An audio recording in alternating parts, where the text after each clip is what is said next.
superannuation in the leave entitlement. I sat down with the Federal Treasurer Josh Frydenberg earlier tonight. Treasurer, thanks for joining SBS World News again. My pleasure.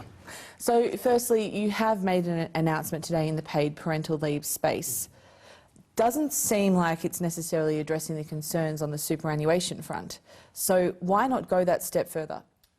Well, this is a different change, and this will be a welcome change. Firstly, we're making it more accessible to women who are the primary breadwinners in the family by changing the income threshold and creating a family income threshold.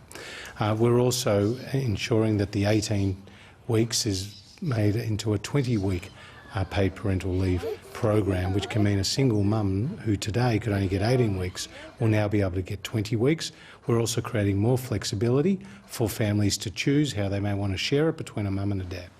And as those families are trying to balance the books right now, they may well be getting $420 in the bank from you imminently, but won't they just be paying that money back on their mortgage later this year when interest rates spike? Well, cost of living pressures are real, but interest rates are at historic lows. They're matters for the Independent Reserve Bank, but this $420 tax offset, which will be provided to some 10 million Australians who earn up to $126,000, will be very welcome. And it builds on what we've already announced. So if you're a two-income family, for example, earning $60,000, $70,000 each, you will see $3,000 in your bank account when you put your tax return in from the 1st of July. That's going to be very significant to your bank balance. So what is the assumption, though, which must have been used to get to the inflation figures and to other figures in your budget? What is the assumption of the interest rate at the end of this year? Well, again, we use technical assumptions, which is where the market rates could potentially be. But what we have focused on here is delivering cost of living relief now.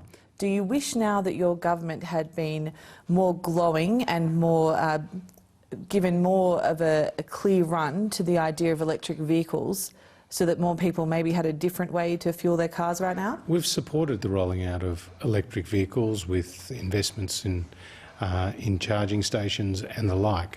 But last election, if I can just interject, it was your government that says they would end the weekend. Do you wish more people were driving them now? Well, again, you've heard many members of our government, including myself, talk about the importance of electric vehicles as part of the broader transition that's occurring to a low emissions economy. Climate change is real.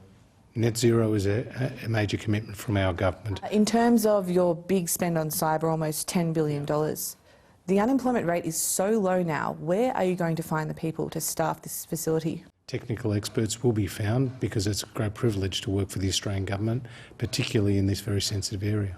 And finally, $65.2 million for a chancery in Honiara. That must be some chancery. Well, again, these are the going rates for investments that you need to make in the appropriate diplomatic network.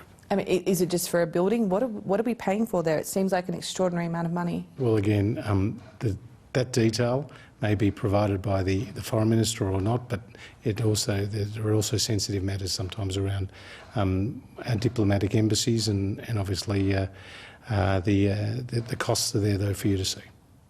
Treasurer, we much appreciate your time. Thank you. Thank you.